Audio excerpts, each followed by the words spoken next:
பொண்ணு சேல என் கையில் சேர்க்கும் வேளை என்ன நினைச்ச எப்போதும் போல உன்னோட வேலை ரொம்ப மாற்றுதுன்னு நானும் நினைச்சேன். நீ உள்காயத்தை பாக்குறப்போ என்ன நினைச்ச நீ நகம் வெட்ட வேணும்னு சொல்ல நினைச்சேன். நாம் உன்னோடு ஒன்னாகும் நேரத்தில் உன் பூந்தேகம் தாங்கும் நினைச்சையா கல்யாண சொர்க்கத்துல கச்சேரி நேரம்னு கட்டி பிடிச்ச நான் கட்டி பிடிச்சேன்.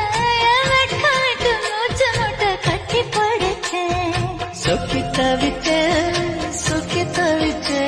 நான் சொர்க்கத்தையே எட்டியதா துள்ளி குதிச்சேன் சொக்கி தவிச்சேன் நான் சொர்க்கத்தையே